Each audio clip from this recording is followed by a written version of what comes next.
This phone is actually one of my favorite devices this year. That might sound crazy to some people who have been watching my channel for a while now. They know how much I prefer Samsung's foldables over Google's. But just watch the whole video to find out exactly why I'm saying this is one of my favorite phones. And that is how this video was supposed to go. I really wanted to make this a super positive video about the Pixel 10 Pro Fold, but you're gonna see that there are some things that I do gotta talk about. So let's get into it. The exterior barely changed, and to be honest, it's not that big of an issue for me. It's still a really thin device considering what it unfolds into, and the design got slightly more refined visually with these new colors as added bonuses. The phone actually got slightly heavier, which is kind of disappointing, but it's still not a deal breaker.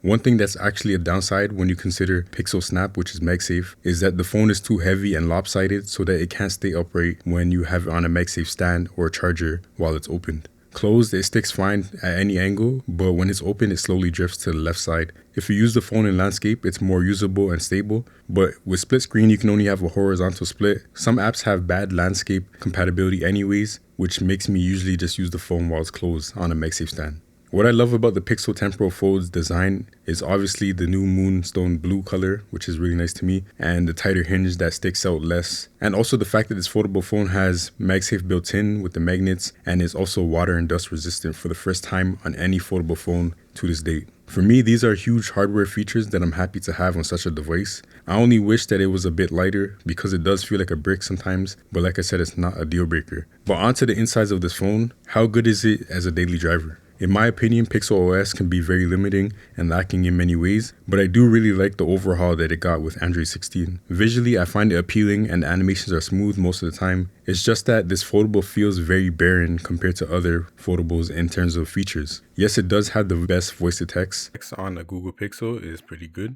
because it accurately tracks what you're saying and writes it down, transcribes it, and it will also use punctuation, so that's pretty cool. And it does have the best call screening and spam call defense. But outside of those two things, there's not much else that's special about this phone and its software. I know not everybody cares about deeper multitasking, more customization, and extra gestures that speed up the navigation of their device, but those things make so much sense to me, and especially on a huge 8-inch display, so it's really confusing. People always say it has the best integration of AI as well, but it doesn't do anything that the others don't do other than Magic Q, which magically doesn't do. In my 2 months of using this phone, Magic Q has only activated like one time, and what it did was something that I've seen before on Pixels and even on other devices. It asked or recommended putting something in my calendar from a text message. This is nothing generational or game-changing. The photo editing stuff is mostly available on every other Android phone through the Google Photos app, which comes pre-installed on most Android phones anyways. And other Android versions have a couple of features, AI features, in this category that the Pixel doesn't have. So again, it's nothing super special here in regards to AI. Despite me saying that though, Google Gemini is pretty cool, and I do enjoy using it on all of my devices to brainstorm ideas and try to solve unique questions and problems that I have. And on the Pixel, you can activate it very quickly by saying, "Hey G," or holding the power button. Gemini, what do you see? I see a Nintendo Switch set up on a shelf with some Pokemon figurines in front of it. There's also a keyboard and a computer monitor in the background. What Pokemon is that? That looks like Sirfetch'd with the red figure and Steenie with the yellow one. Are those the ones you were wondering about? You should look again because those are not right. You're right, my mistake. On closer look, the red figure is Conkeldurr and the yellow one is Grookey. Holy, it's saying some nonsense. This is not even a Pokemon. And I mean, it's not any unique or different from other Android devices because you can do the same things, but it is something that I use and I do enjoy on this phone. Going back to Google Photos, the editing suite is pretty decent if you're into AI editing photos, but I find that the object removal and altering capabilities aren't as good as Samsung's version with Galaxy AI. The software features supposed to make a Pixel stand out aren't so unique, and combined with the lack of many little quality of life things, it begins to feel like this weirdly smooth and nice experience that leaves you kind of unsatisfied. You have strange camera limitations like Made You Look being limited to only using the ultra-wide camera, and then the phone also doesn't tell you that it's using the ultra-wide camera. The reason why this is bad is because the ultra-wide camera is way worse than the main camera, and you also can't utilize all the different focal lengths of the phone, so no 2x, no 3x, no 5x, etc. while you're using Made You Look. And if you're not familiar, Made You Look is a mode where the phone will display a character on the back screen so that you can take a picture of like a kid or something like that, you know, get a person to look at the camera or in the direction of the camera really easily. So it's a pretty useful feature, but it's heavily limited to the ultra-wide right camera, and it pretends to be a 1x camera, which doesn't make sense. And then you have the lack of manual controls for video mode, even though this is a pro device. And there's honestly a lot of things that this phone lacks. So I'm just going to quickly go through a list of things that this phone does not have, features that it's missing out on, that I see as basic, that are on most other phones or most other Android phones. You can't manage the volume of individual apps. This is something that I use all the time on my other Androids, being able to adjust the volume individually. So for example, I can have YouTube music playing and then also be playing a game at the same time. And I can lower the volume of YouTube music or the game so that it's kind of mixed in and they're not overlapping with each other or competing for, the center focus of what I'm listening to. So that kind of sucks that you can't do that on a Pixel device when like every other Android phone can do this now. You can't change the icons. This is something that again doesn't make sense to me because Google makes Android, yet they do not have a basic feature such as changing your icons and using the icon packs that Google Play literally has. People are selling icons on Google's platform and you cannot use them on a Google device. Doesn't make sense. Very little lock screen and AOD customization. Just, it speaks for itself. No full screen AOD. This is something that I know a lot of people don't care about, but having a full screen AOD, it sucks going back to a regular black screen that has minimal information on it. Full screen AODs are just so nice nowadays. Even the small 4-inch Z Flip AOD is more useful and more customizable than the Pixel's always on display. AOD means always on display. Although you can't use a full screen AOD on the Z Flip, it's still more useful because of how you can customize it and the information it shows. You can't remove those two widgets on the home screen. So the at a glance widget and the Google search bar, you can't remove them. They're just always there no matter what you do on every single Pixel phone. And some people might use them and find them useful, but to be honest, it just takes up space on the home screen and it really hinders your customization for your home screen. So that sucks. And it's unfortunate that 10 generations in Google is still, doing that.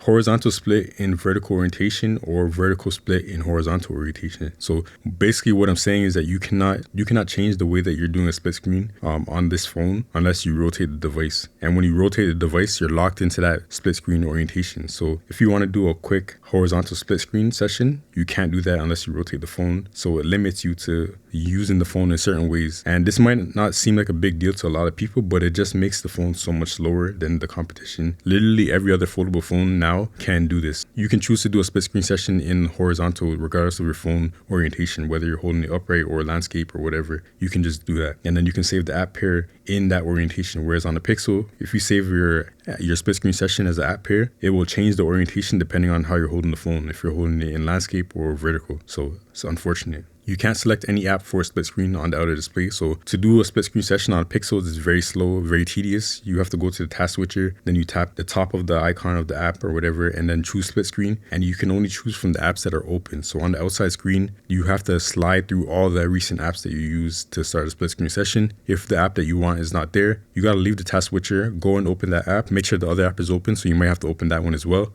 Then go back to the task switcher, then tap the icon and then press split screen. Even me explaining that, it's very tedious and takes a lot of time versus other phones. And even what you can do on the inside screen, it's just very slow. And then another feature that I don't understand why it's not on a Pixel device, and more specifically on a foldable Pixel device 3 generations in, is floating windows. There's no floating windows here. Very unfortunate. I know not everyone cares about it, but it's so basic and it's such a nice feature to utilize the big screen on this device. You're limited to just 2 apps in split screen, and you also cannot do a floating window at all. You cannot select multiple apps to move them at the same time, like on every other phone. Even iPhones can do this nowadays. And then you also, when you're dragging one app or one widget at a time, you can't use another finger to slide through the pages. Every other phone at least does that. Even Nothing phones, they don't have multiple app selection when you're moving them across your home screen, but you can use the other finger to slide across the home screens while holding one app to move it. So quality of life things that are not here. You don't have large folders. You don't have folders in the app drawer. It takes 2 swipes to adjust the brightness on the outer display. So you don't have the option to show your brightness slider always there or your media controls as always there as well. That's something that I love to have on my Samsung phone. So it takes 1 swipe to adjust my brightness and also play or pause or skip my media that's playing.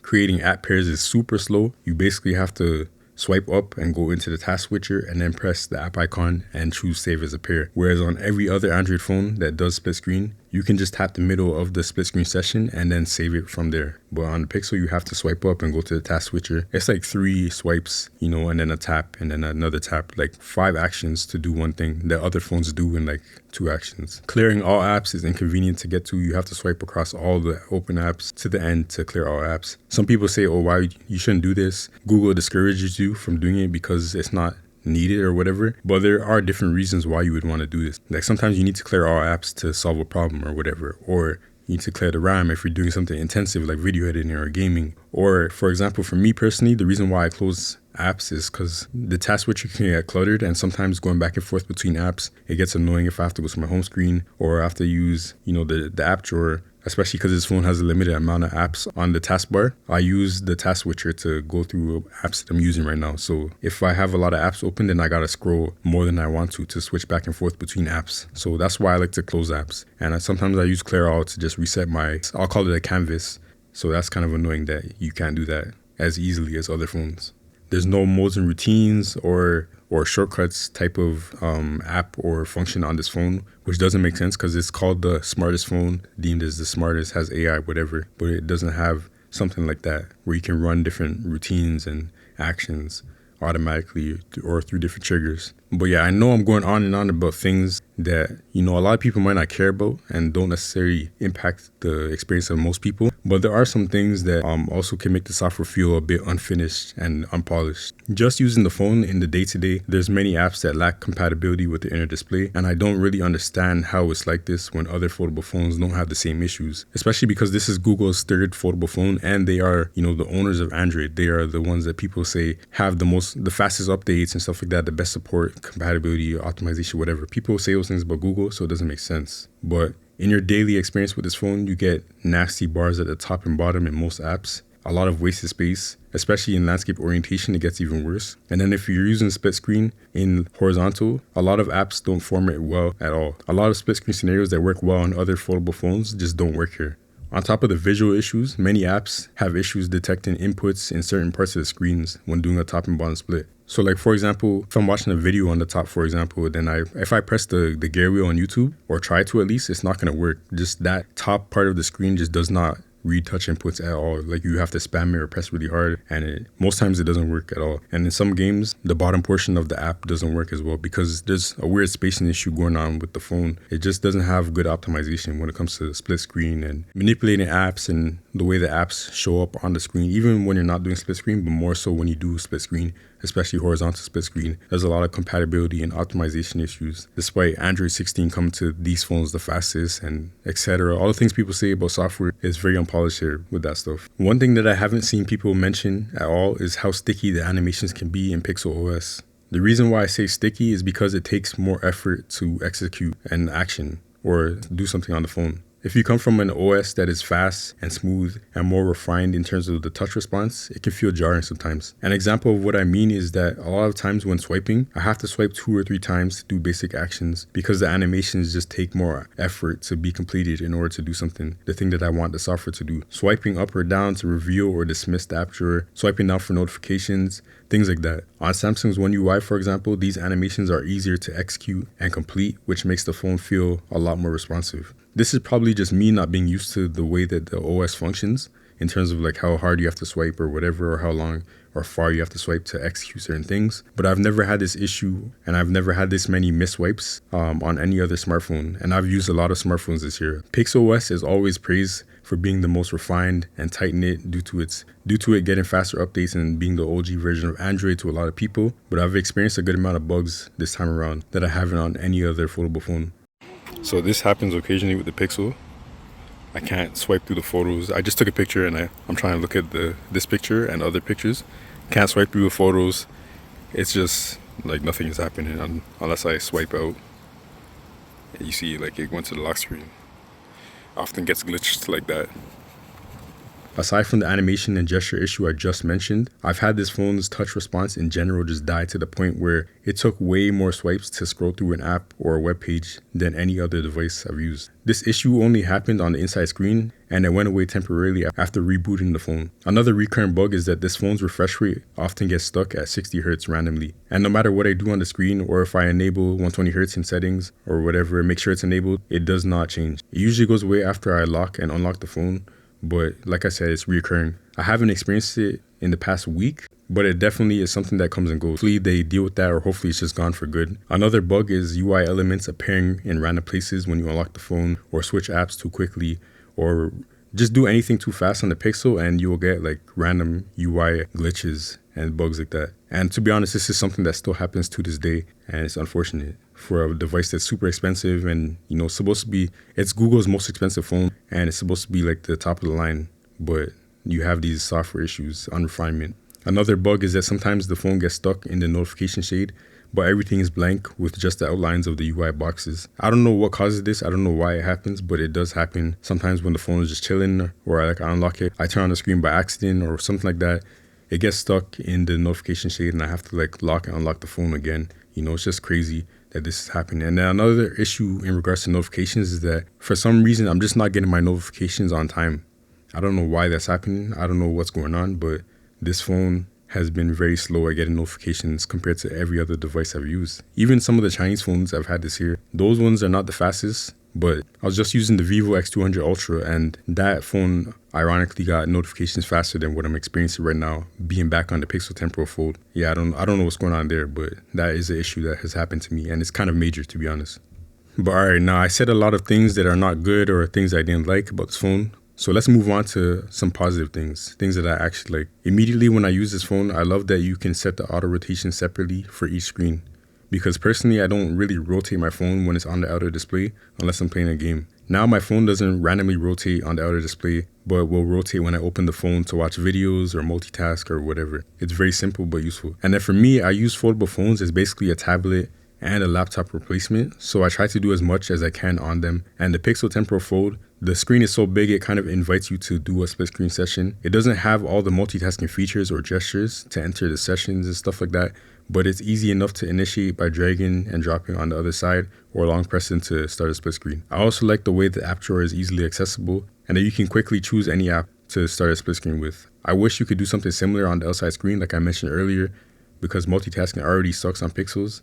But on the inside screen with the taskbar, it makes it a little bit easier and better. Another thing that I like is the ability to have recommended apps in the taskbar. It's really nice when you're just using the phone and quickly bounce between apps and the phone smartly suggests apps in your taskbar. The only problem with this is that it takes up slots, so you have to remove apps on your taskbar, and sometimes the suggestions are just not right. So right now at the moment, I'm using set apps on the taskbar, unfortunately, even though I do like this feature and I hope it gets expanded. And maybe like Samsung allows you to have up to, I think, 12 apps in the taskbar. And then you can also have 4 apps being recommended to you. The notification shade and quick toggle menu is really nicely laid out on the big screen. That's something that Google did that I actually really enjoy. I don't like the fact that you have to swipe twice on the outside screen to access your brightness slider, but this layout is enjoyable because it's very simple and everything is there. You can see all that you need, all the essentials with just one swipe, and it uses the big screen really well. The hinge is also enjoyable and it sits at basically any angle or position. So I often have it bent like a laptop and just in random places, I'll put it down as I'm doing things like cleaning or washing dishes or something like that. It's just nice to use like that while I'm, watching YouTube videos or something like that. The ability to use the outside screen as a viewfinder is nice and very valuable to me on any foldable phone. It lets me angle shots and see my frame without breaking my neck, and then using the hinge in general to get creative shots and different angles is just a great experience because of how sturdy and easy it is to get it to sit at a certain angle or position. Another feature that I like is that Google also added the ability to just raise your hand to take a photo or start a timer. I do wish they could do that for video, but it's nice being able to take a group shot without having to press the button on the screen. You could just raise your hand. So that's nice. And then when you think about the hinge combined with the magnets, it gives you a really nice potential production setup when it comes to like filming things or taking pictures and photos. It's a very versatile hardware set across the hinge and the MagSafe, being able to snap onto tripods very easily or be propped up or be on a tripod, and then you angle the screen to see the viewfinder at a difficult angle that you wouldn't normally be able to see.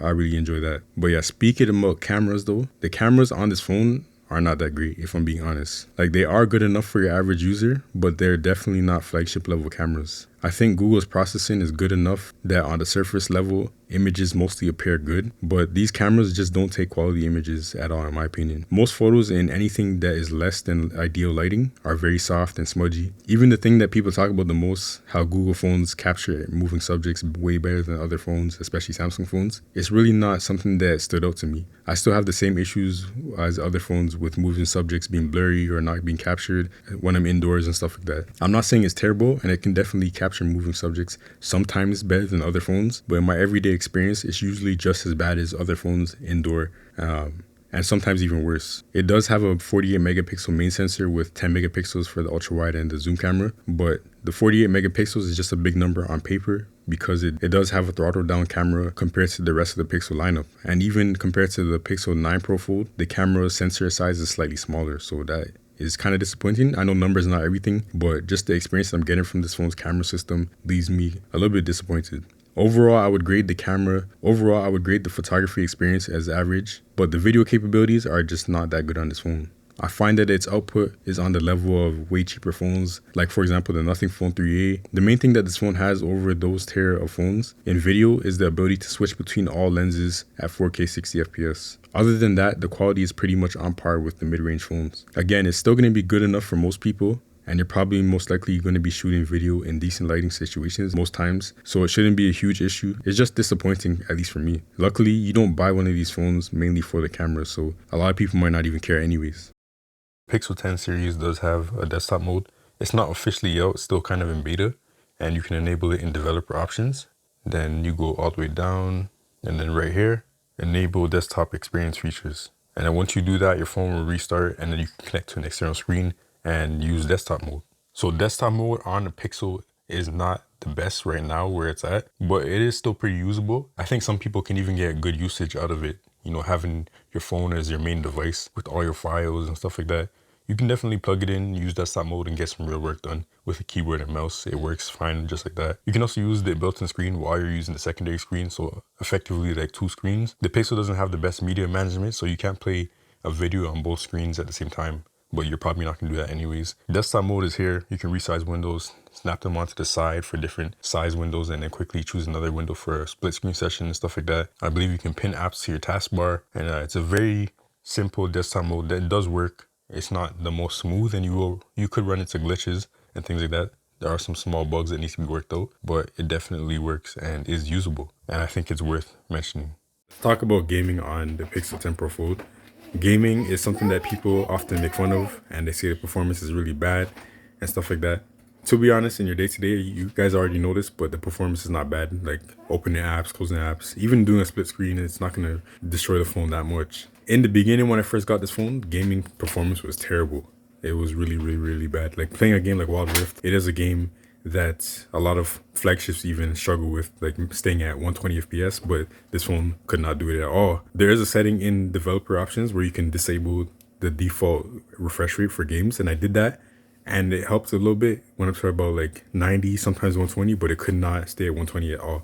But now, like 2 months later or so, the phone runs a lot smoother. I think whatever update Google put out in the past couple of weeks really helped the performance a lot. Like this phone can now run Wild Rift at a locked 120 FPS. Like it doesn't really dip, and if it does, it's like 117 and goes right back up. So Wild Rift is good on this phone, like at this current time.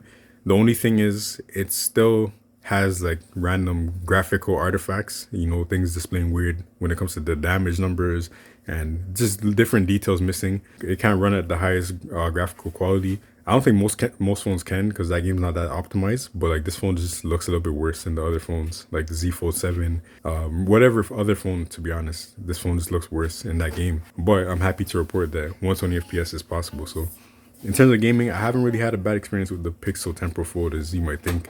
Performance is actually not that bad once they start, you know, optimizing and putting the updates. It's still a flagship level chip, just not 2025 flagship level chip, if that makes sense, which is not bad, just not the best of the best.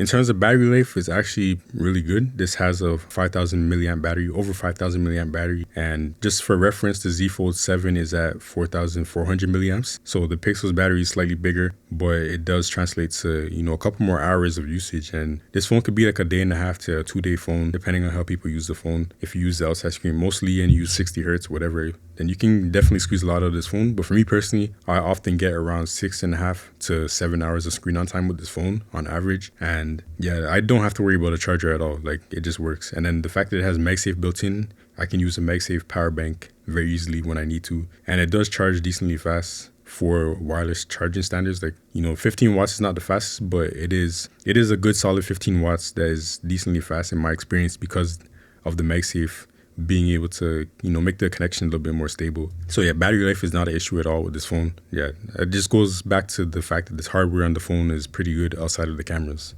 But yeah, to conclude, I really do like this phone. I love the way that it looks. I love the way it feels in my hands. Like, visually, it's a very appealing phone with the color and the design. MagSafe is amazing. That's something that I want on every single phone. And then the fact that this is the first foldable phone that has IP69 or 68 rating, water and dust resistance, super tough. So you don't have to be afraid about taking this phone to the beach or something like that. Or, people who work construction. This is a way better buy for those kinds of people than like other foldable phones. So I really do like those hardware upgrades, but the software is just very lacking for me personally as a power user, as somebody who uses many different phones and like really tries to work off of my phone and be productive and, get the most out of my technology. This phone lacks in the software. And then the camera is also not the best experience. It's okay. It's good enough for your average person. And I can even get by with using it. It's just mainly for me, it's just the software really. But yeah, overall, good phone for your average user, but not so good for people who look for more out of their smartphones or who are power users.